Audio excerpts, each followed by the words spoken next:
सुप्रभात बच्चों, मैं मीनाक्षी शर्मा रेजोनेंस पीसीसीपी से। आज हम लोग जो कक्षा 5 है हमारी पाठ्य पुस्तक रिमझिम, उसका पाठ नंबर 2 फसलों का त्योहार, उसका अध्ययन करेंगे। तो जैसा कि चैप्टर का नाम है फसलों का त्योहार, यानी यहाँ पर इस अध्याय में फसलों से संबंधित जो त्योहार मनाए जाते हैं, यानी जब फसल पक कर के तैयार हो जाती है उसकी खुशी में जो त्योहार मनाए जाते हैं उन्हीं के बारे में यहाँ पर बताया गया है। अब ऐसा तो है नहीं कि भाई सभी प्रांतों में एक ही जैसे त्योहार मनाए जाते होंगे, यानी हमारे भारत देश में जितने भी प्रांत हैं, जितने भी राज्य हैं, उन राज्यों में फसलों से संबंधित अलग अलग त्योहार जो है वो मनाए जाते हैं और उन्हीं त्योहारों का इस अध्याय में विवरण दे रखा है। तो आइए हम लोग हमारा जो अध्याय है उसको शुरू करते हैं। फसलों का त्योहार, यहाँ पर एक मैप दिया हुआ है और ये जो चैप्टर है ये हमारा बिहार और उत्तर प्रदेश के जो आसपास के जो स्थान है वहाँ से संबंधित है। तो वहीं की एक कहानी कह दें या एक घर का पूरा विवरण दे रखा है। यहाँ पर वो लोग क्या बातचीत कर रहे हैं, क्या त्योहार मना रहे हैं, वो यहाँ पर बताया गया है। तो देखिए, सारा दिन बोरसी के आगे बैठकर हाथ तापते हुए गुजर जाता है। तो यहाँ पर शब्द आया है आपका बोरसी। बोरसी का अर्थ होता है एक अंगीठी जो कि आप लोगों ने देखी होगी, या फिर मिट्टी का ऐसा पात्र जिसमें कुछ लकड़ियां रख करके जलाया जाता है, जो कि ठंड के मौसम में आप लोगों ने कई बार लोगों को देखा होगा कि एक मिट्टी का पात्र होता है गोल सा, उसमें लकड़ी रखते हैं और हाथ उससे तापे जाते हैं लकड़ियों को जला करके, तो उसको कहते हैं बोरसी। तो कहा गया है सारा दिन बोरसी के आगे बैठकर हाथ तापते हुए गुजर जाता है कि ठंड की वजह से उसी के आगे बैठे रहते हैं, पूरा दिन उसी में निकल जाता है। कहाँ तो खिचड़ी के समय धूप में गर्माहट की शुरुआत होनी चाहिए और यहाँ हम सूरज के इंतजार में आस लगाए बैठे हुए हैं। कह रहे हैं यहाँ पे लेखी जो उसने भी ये लेख लिखा है वो कह रही हैं कि कहाँ तो खिचड़ी के समय, खिचड़ी एक त्योहार है, यानी मकर संक्रांति का त्योहार जो होता है उसको कहा गया है खिचड़ी, तो जो कि जनवरी के मध्य में आता है। तो वो जो त्योहार है मकर संक्रांति, उस समय क्या होती है, धूप में गर्माहट हो जाती है, यानी जो धूप निकलती है वो गर्मी देने वाली हो जाती है। लेकिन कह रहे हैं कि अभी तो ऐसा मौसम हो रहा है कि हमें सूरज जो है दिखाई ही नहीं दे रहा, हम सब लोग सूरज के निकलने का इंतजार कर रहे हैं। पूरे 10 दिन हो गए सूरज लापता है, यानी सब जगह धुंध जैसा माहौल हो रहा है। तो उस धुंध के माहौल में जो है सूरज दिखाई ही नहीं दे रहा। ठंड इतनी ज्यादा है कि सूरज जो है क्या हो गया है, लापता यानी गायब हो गया है, दिखाई नहीं दे रहा है। आज सुबह तो रजाई से निकलने की हिम्मत नहीं हो रही थी, यानी ठंड इतनी तेज थी कि मन कर रहा था कि रजाई के अंदर ही दुब के रहें, इससे बाहर ही ना निकलें।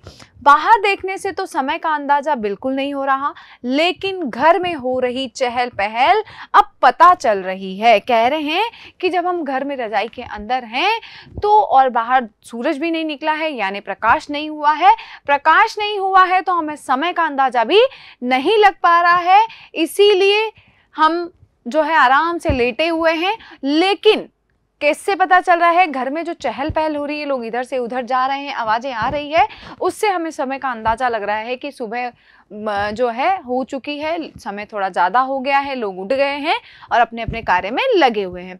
रह रहकर कानों में कभी चापाकल के चलने और पानी के गिरने की आवाज तो कभी किसी के हाक लगाने की आवाज आ रही थी। कह रहे हैं रह रहकर, यानी थोड़ी थोड़ी देर में कानों में किसकी आवाज आ रही है, पहले तो कहा चापाकल की। चापाकल का मतलब होता है घर में, आप लोगों ने देखा होगा गांव में जो घर होते हैं वहाँ हेडपंप लगे हुए होते हैं और हेडपंप को जब चलाते हैं तो उससे आवाज जो आती है उसको कहा गया है चापाकल की आवाज। तो चापाकल की आवाज आ रही है और उससे जो पानी गिर रहा है, पानी जो आ रहा है उसकी आवाज आ रही है, और किसी के हाक लगाने की, यानी आप किसी को जब कोई दूरी पे हो और आप उसको पुकारते हैं, आवाज लगाते हैं, तो उसको कहते हैं हम हाक लगाना। तो किसी के हाक लगाने की आवाज आ रही थी, और जब हाक लगाया जा रहा है, किसी को पुकारा जा रहा है, तो कहा जा रहा है जा भाग के देख केरा के पत्ता आइल की ना। अब ये जो यहाँ पर पंक्ति दी हुई है, ये जो लाइन दी हुई है, सॉरी इसको थोड़ा सा ऊपर कर लेते हैं,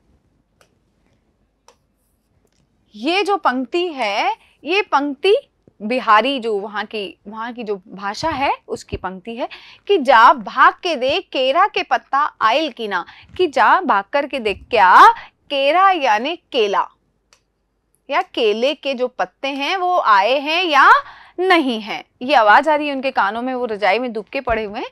और फिर आगे कहा आज ई लोग के उठे के नहीं खे का, बोल जल्दी तैयार होकस। क्या कहा कि आज ये लोग उठे या नहीं, जल्दी इनको बोल, इनको जल्दी तैयार हो जाएं। तैयार को तैयारी कहा है, होकस यानी हो जाएं।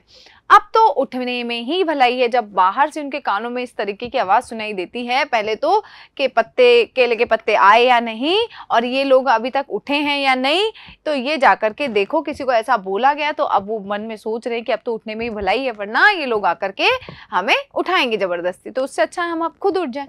फिर नहा धोकर हम सभी एक कमरे में इकट्ठा यानी सभी लोग जो हैं नहा धोकर के एक साथ आ गए हैं। दादा और चाचा ने क्या सफेद चकाचक मान लगी धोती और कुर्ता पहना हुआ है। अब घर के जो दादा हैं और जो चाचा हैं उन्होंने एकदम चकाचक यानी एकदम चमकीले से एकदम सफेद जो है कुर्ते और धोती पहनी हुई है उन्होंने। अब वो जो धोती और कुर्ता है उसमें मांड लगा हुआ है। मांड यानी चावल जब हम पकाते हैं, चावल के पकाने के बाद जो पानी बचता है उसको हम कहते हैं मांड, या कह दें स्टार्च भी हम उसको कह सकते हैं अंग्रेजी में।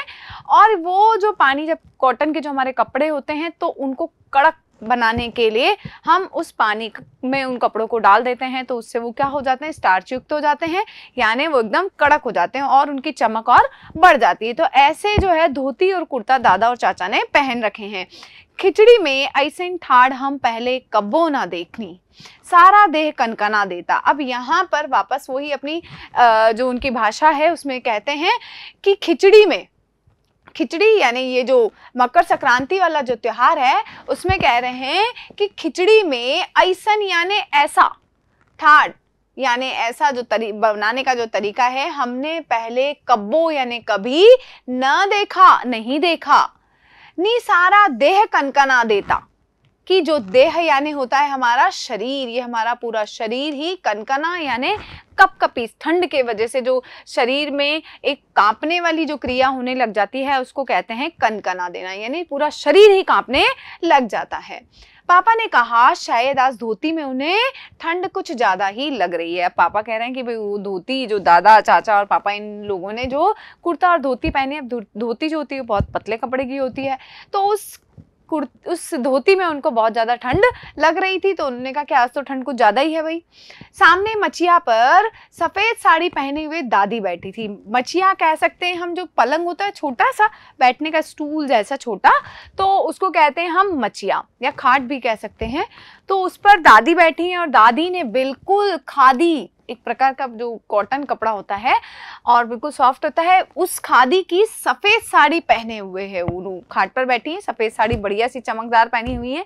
आज दादी ने अपने बाल धोए हैं, भाई त्योहार है तो उन्होंने भी अपने बाल धोए हैं। उनके बालों की व्यवस्था, उनके बालों की जो है विशेषता बताते हुए कह रहे हैं कि झक सफेद, एकदम सफेद, यानी अगर ढूंढो तो कोई काला बाल नजर ना आए, ऐसे बिल्कुल सफेद। और वो कैसे हैं, सेमल की रुई, यानी रुई का जो जिससे रुई निकलती है, जो पौधा जो फूल होता है उसको कहते हैं सेमल। जो सेमल की रुई है बिल्कुल एकदम सॉफ्ट, उसके हल्के फुल्के बाल, यानी जब धोए हैं तो वो बाल एकदम कैसे हो गए हैं, सॉफ्ट हो गए हैं।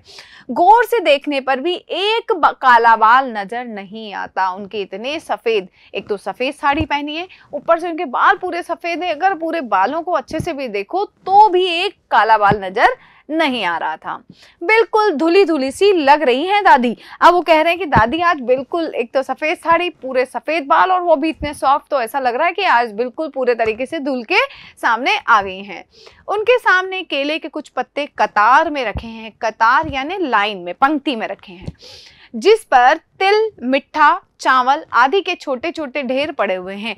यानी वो कह रहे हैं जैसे वो पलंग पर या मचिया पर जो बताया गया है उस पर वो बैठी हुई हैं, तो उनके सामने केले के जो पत्ते होते हैं, केले का जो पेड़ होता है आपने देखे होंगे, इतने बड़े बड़े पत्ते उसके ग्रीन कलर के होते हैं, तो उनके सामने लाइन से जो है वो पत्ते रखे हुए हैं और उन पत्तों पर तिल आपने देखा होगा तिल जो छोटे छोटे होते हैं वो तिल, और मिठा यानी गुड़, और चावल, ये जो तीनों चीजें हैं ये चीजें छोटे छोटे ढेर यानी उनको छोटे छोटे ऐसे भागों में बांट करके वो रखे हुए हैं वहां पर, उसमें पत्तों के पर रख दिए गए हैं। हमें बारी बारी से उन सभी चीजों को छूने और प्रणाम करने के लिए कहा गया। अब सभी बच्चों को और जो बड़े हैं उन सबको कहा दादी ने कि अब तुम सबको क्या करना है, ये जो तिल है, गुड़ है, चावल है, इस केले के पत्ते पे जो रखे हुए हैं आपको इन सबको छूना है और प्रणाम करना है।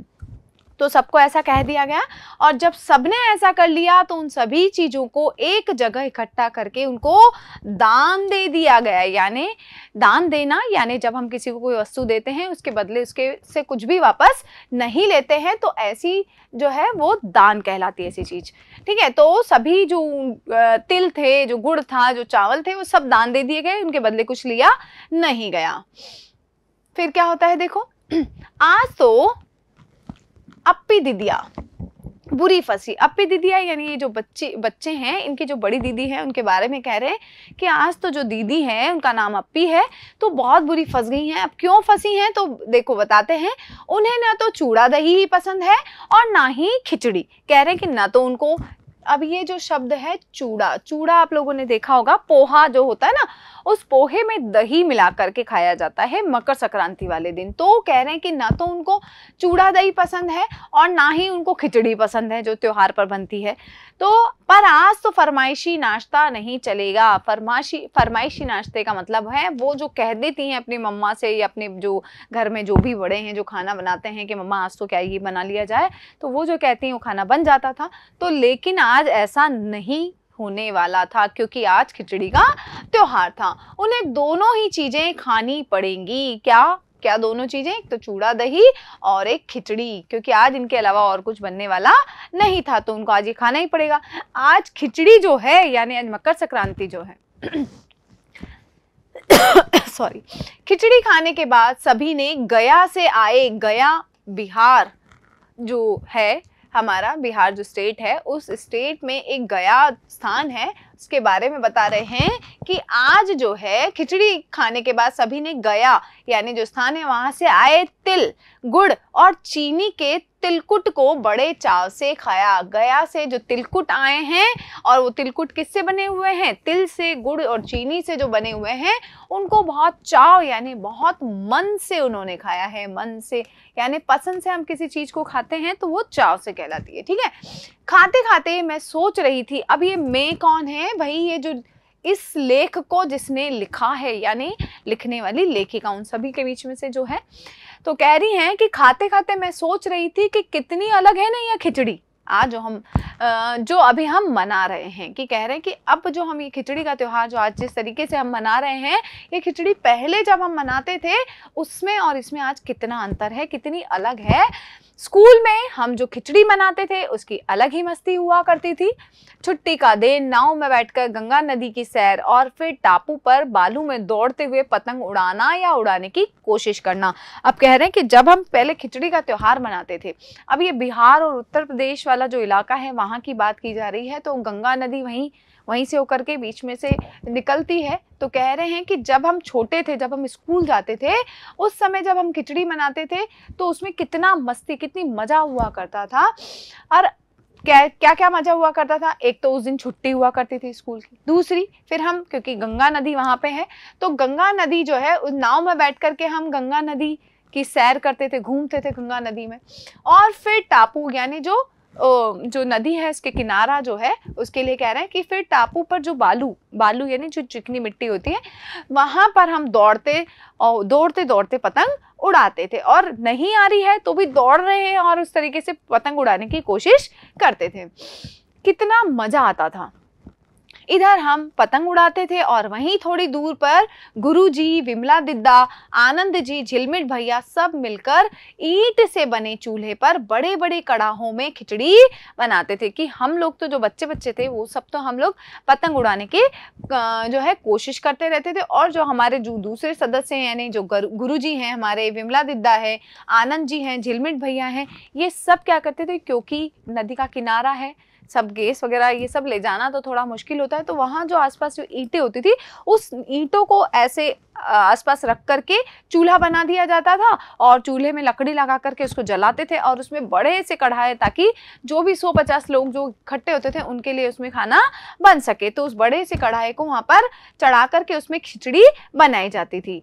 हम भी बीच बीच में अपनी पतंगों को सुस्ताने का मौका देते हुए मटर और प्याज छीलने बैठ जाते थे। अब वो कह रहे हैं कि हम भी क्या करते थे, बीच बीच में जो पतंग थी उन पतंग को, भाई अब थक गए हैं, खुद के सुस्ताने की नहीं कह करके पतंग को सुस्ताने की कह करके कह रहे हैं कि हम भी उनकी मदद करने के लिए कभी मटर छीलते, कभी प्याज छीलने बैठ जाते थे। वैसी खिचड़ी फिर दोबारा खाने को नहीं मिली, जो हमने बचपन में खाई थी वैसी हमें दोबारा कभी नहीं मिली। यानी अब जो है तरीका हो गया, अलग हो गया है, तो अब वैसा है भी नहीं, मजा नहीं है वैसा। वाकई ढंग कैसा भी हो पर है ये खुशियों का त्योहार। भाई कह रहे हैं कि भाई हमारा जो त्योहार मनाने के जो तरीके बदल गए हैं, चाहे कितने भी बदल गए हों, लेकिन जो त्योहार है वो खुशियों के त्योहार, ये जो है खुशियों के ही त्योहार हैं। आगे जनवरी माह के मध्य में भारत के लगभग सभी प्रांतों में फसलों से जुड़ा कोई न कोई त्योहार मनाया जाता है। कह रहे हैं कि जनवरी माह के बीच में हर भारत के जितने भी प्रांत हैं सभी में कोई ना कोई त्योहार फसलों से जुड़ा हुआ कोई ना कोई त्योहार मनाया जाता है। कोई फसलों के त्योहार हो जाने पर खुशी, फसलों के तैयार हो जाने पर खुशी बांटता है, तो कुछ लोग इस उम्मीद में खुश होते हैं कि अब पाला कम होगा। कह रहे हैं कि भाई जैसे ही फसल तैयार होती है, कट करके घर पे आती है, तो उसमें खुशी लोगों को होती है कि अब जो है इससे हमें पैसा मिलेगा और हम अपने कार्यों को आगे बढ़ा पाएंगे। तो एक तो इस चीज को लेकर के खुशी मनाते हैं। एक खुशी ये भी है, दूसरे कई लोग अगर फसल नहीं उगाते हैं तो उनको इस चीज की खुशी रहती है कि अब पाला कम पड़ेगा, पाला यानी जो सर्दी है वो कम हो जाएगी, तो इस चीज की भी वो खुशी मनाते हैं। सूरज की गर्मी बढ़ने से खेतों में खड़ी फसल तेजी से बढ़ेगी, अब ठंड कम होगी, सूर्य का प्रकाश होगा और फसल जो खेत में है वो अब जल्दी जल्दी बड़ी हो जाएगी गर्मी की वजह से। सभी प्रांतों और इलाकों का अपना रंग और अपना ढंग नजर आता है। इस दिन सब लोग अच्छी पैदावार की उम्मीद और फसलों के घर में आने की खुशी का इजहार करते हैं, यानी मनाते हैं, खुशी को मनाते हैं, सामने उसको जाहिर करते हैं। उत्तर प्रदेश, बिहार, मध्य प्रदेश में मकर संक्रांति या तिल संक्रांति, असम में बिहू, केरल में ओणम, तमिलनाडु में पोंगल और पंजाब में लोहड़ी, झारखंड में सरहुल, गुजरात में पतंग का पर्व, सभी खेती और फसलों से जुड़े त्योहार हैं। अब ये जितने नाम दिए हुए हैं, जैसे कहा गया है कि यूपी, बिहार, एमपी या मध्य प्रदेश कहें, इनमें तो हम किस नाम से जानते हैं, मकर संक्रांति या तिल संक्रांति, ठीक है। असम में हम कहते हैं इसी फसल से जुड़ा त्योहार बिहू कहलाता है। केरल में जो है यही त्योहार क्या कहलाता है, ओणम कहलाता है। और तमिलनाडु में यही त्योहार पोंगल कहलाता है। पंजाब में यही फसलों वाला त्योहार लोहड़ी कहलाता है। झारखंड में सरहुल कहलाता है और गुजरात में पतंग का पर्व कहलाता है। ये सभी जो हैं खेती और फसलों से जुड़े त्योहार हैं। इन्हें जनवरी से मध्य अप्रैल तक अलग अलग समय पर मनाया जाता है। ये नहीं कह सकते सारे त्योहार जनवरी के मध्य में मनाए जाते हैं, यानी जनवरी मध्य से लेकर के अप्रैल तक ये सारे त्योहार मनाए जाते हैं और ये सभी त्योहार फसलों से जुड़े त्योहार हैं। आगे अब जब हमने झारखंड की यहाँ पर बात कही है, तो झारखंड का जो त्योहार है वो है हमारा सरहुल। तो अब सरहुल के बारे में यहाँ पर बताया गया है, तो सरहुल के बारे में बताया गया है कि झारखंड में जो सरहुल त्योहार है उस त्योहार को बड़े जोश खरोश के साथ मनाया जाता है। जोश खरोश यानी बहुत उत्साह के साथ मनाया जाता है। 4 दिनों तक इसका जश्न चलता रहता है। 4 दिनों तक इस त्योहार को मनाया जाता है। अलग अलग जनजातियां इसे अलग अलग समय में मनाती हैं। अब ये जो गांव में आपने देखा होगा, जो जंगल वाले जो इलाके रहते हैं वहाँ छोटी छोटी कई जनजातियां होती हैं, तो कह रहे हैं कि ये जनजातियां जो है अलग अलग समय पर भी इनको मनाती हैं, इसको सरहुल त्योहार को। संथाल लोग तो कब मनाते हैं, संथाल लोग मनाते हैं इसको फरवरी मार्च में, तो वहीं ओराव लोग जो है वो इसको मार्च अप्रैल में मनाते हैं। किसको? सरहुल त्योहार को। यानी मनाने का जो समय है वो अलग अलग है। आदिवासी आमतौर पर प्रकृति की पूजा करते हैं, यानी जो जंगलों में रहते हैं वो लोग सबसे ज्यादा किसकी पूजा करते हैं? वो करते हैं प्रकृति की पूजा, यानी हमारे नेचर की पूजा करते हैं वो।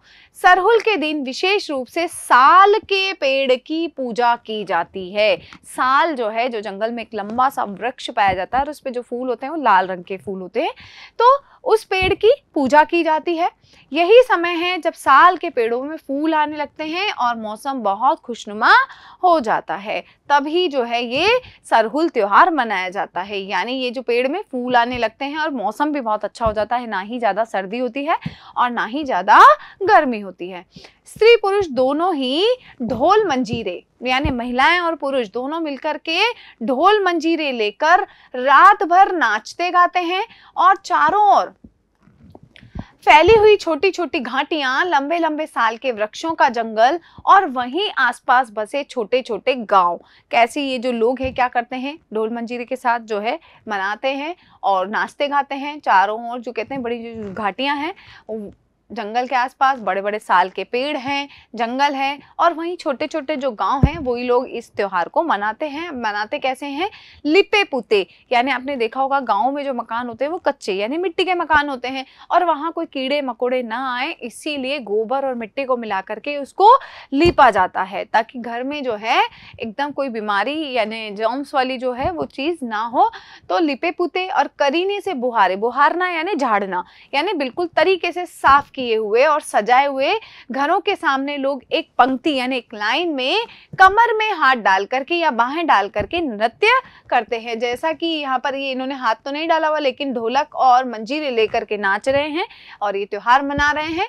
तो सब एक साथ कमर में हाथ डाल करके एक साथ नृत्य करते हैं और अगले दिन वे नृत्य करते हुए घर घर जाते हैं। वो सभी एक साथ कमर में हाथ डाल करके नृत्य कर रहे हैं और अगले दिन जो है वो घर घर जाते हैं और फूलों के पौधे लगाते हैं। हर घर में जाकर के फूलों के पौधे लगाते हैं।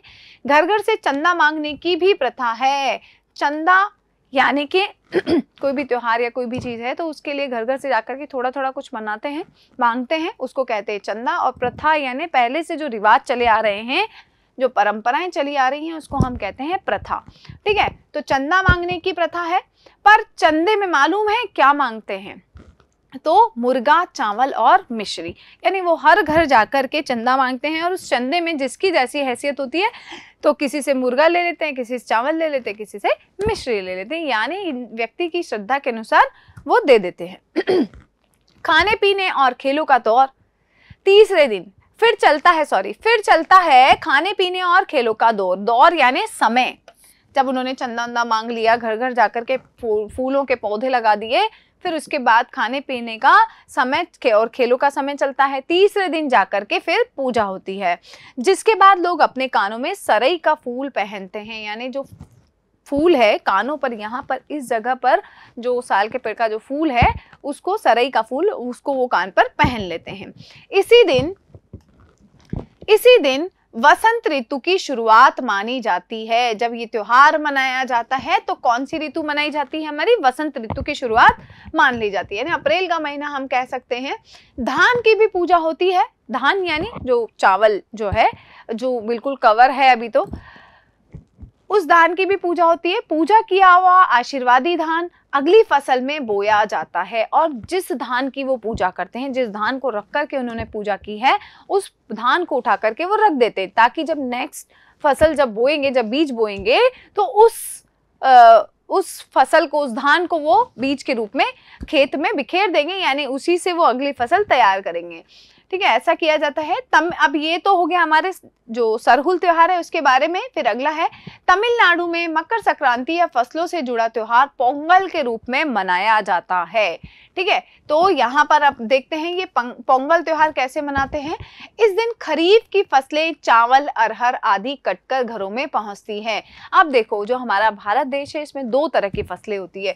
एक तो जो यहाँ दिया हुआ है खरीफ की फसल, एक होती है रबी की फसल। खरीफ की फसल यानी जो जून और जुलाई में जिसको बोया जाता है और अक्टूबर नवंबर में जिसको काट लिया जाता है, वो होती है हमारी खरीफ की फसल, यानी गर्मी में बोई जाती है और सर्दी में जिसको काट लिया जाता है। और जो रबी की फसल होती है वो दिसंबर यानी नवंबर दिसंबर में बोई जाती है सर्दी के समय, और उसको फरवरी मार्च अप्रैल में जिसको काट लिया जाता है वो हमारी रबी की फसल होती है। तो जो खरीफ की फसल है जैसे चावल है, अरहर है, ये घर का कट करके घरों में पहुंच जाती है। लोग नए धान कूट करके चावल निकालते हैं। अब वो क्या करे, जैसे वो चावल कट करके आए उसको कूटा और उसमें से चावल निकाल लिया, और हर घर में मिट्टी का नया मटका लाया जाता है। इस त्योहार के दिन क्या किया जा रहा है उसके बारे में यहाँ पर बताया जा रहा है कि चावल लाए, उसको कूटे, चावल निकाला, फिर एक नया मिट्टी का जो मटका है वो लाए, और फिर जिसमें उस मटके में क्या करा, उन्होंने नए चावल डाल दिए, दूध डाल दिया, गुड़ डाल करके उसको पकाने के लिए धूप में रख देते हैं।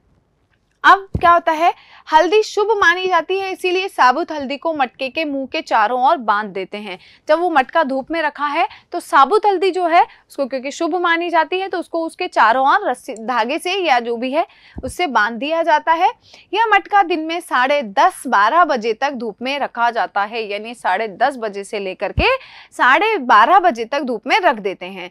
जैसे ही दूध में उफान आता है और दूध चावल मटके से बाहर गिरने लगता है तो पोंगला पोंगल पोंगला पोंगल यानी खिचड़ी में उफान आ गया के स्वर सुनाई देते हैं। यानी कि वो हल्दी बांध करके जैसे ही धूप में रखा, लेकिन जैसे 2-3 घंटे बाद उस दूध में उफान आने लगता है, बाहर दूध निकलने लगता है, चावल बाहर गिरने लगते हैं, तो सब लोग एक साथ गाते हैं पोंगला पोंगल पोंगला पोंगल, ठीक है। और यही स्वर सबके मुंह से एक साथ सुनाई देते हैं। इस तरीके से वो पोंगल त्योहार को मनाते हैं।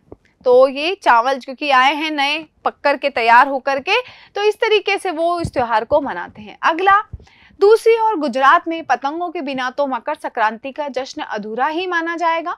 इस दिन आसमान की ओर यदि नजर उठाएं तो शायद हर आकार, हर रंग रूप की पतंगे आकाश में लहराती हुई मिले। अब जो गुजरात है हमारा, गुजरात में ये त्योहार पतंग यानी पूरे आकाश में रंग बिरंगी पतंगे, हर आकार की, छोटी बड़ी, है ना, वो सब तरह की और सब रंगों वाली पतंगे आपको वहां पर दिखाई देंगी इस त्योहार के दिन। प्रत्येक गुजराती चाहे वह किसी भी धर्म या जाति का हो या आयु का हो पतंग उड़ाता है, यानी कोई भी हिंदू, मुस्लिम, सिख, ईसाई सभी लोग इस पर्व को मनाते हैं, चाहे छोटा हो, बड़ा हो, वृद्ध हो, सभी मिलकर के इस त्योहार को मनाते हैं। पतंग उड़ाता है, हजारों लाखों पतंगों से सूर्य भी ढकसा जाता है। जब इतनी पतंगे एक साथ उड़ेंगी तो क्या होगा, सूर्य भी दिखाई नहीं देगा। तो ये हो गया हमारा 3 सरहुल, पोंगल और पतंग का पर्व। अब आगे देखते हैं, कुमाऊं में मकर संक्रांति को घुघुतिया भी कहते हैं। अब ये कुमाऊं जो है वो है झारखंड, झारखंड नहीं, उत्तराखंड जो है वहां का जो क्षेत्र है वो हमारा कुमाऊं वाला स्थान है, ठीक है। तो वहां पर बता रहे हैं कि वहां जो ये मकर संक्रांति मनाई जाती है उसको कहते हैं घुघुतिया। सब जगह नाम अलग अलग दिए हैं तो नाम यहाँ पर घुघुतिया है।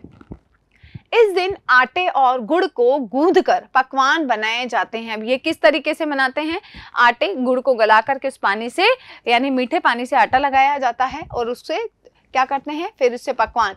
इन पकवानों को तरह तरह के आकार दिए जाते हैं, जैसे डमरू, तलवार, दाड़िम का फूल आदि। यानी कुछ डमरू बना दिया, दाड़िम यानी अनार का जो फूल होता है वो बना दिया, और डमरू बना दिया, तलवार बना दी। इस तरीके से उस आटे से आकृतियां बनाई जाती है और फिर पकवान को तलने के बाद एक माला में पिरोया जाता है। यानी उस आटे से आकृतियां बनाई और फिर उसको घी में तला या तेल में तल करके फिर उसकी माला बनाई जाती है, माला में पिरो दिया जाता है। माला के बीच में संतरा और गन्ने की गंडेरी पिरोई जाती है। फिर उस माला में क्या करते हैं, संतरा जो ऑरेंज होती है वो भी डाल देते हैं, और गन्ने की गंडेरी यानी गन्ने के जो पीसेज है, छोटे छोटे पीस कर लिए जाते हैं और वो भी उसमें माला में पिरो दी जाती है।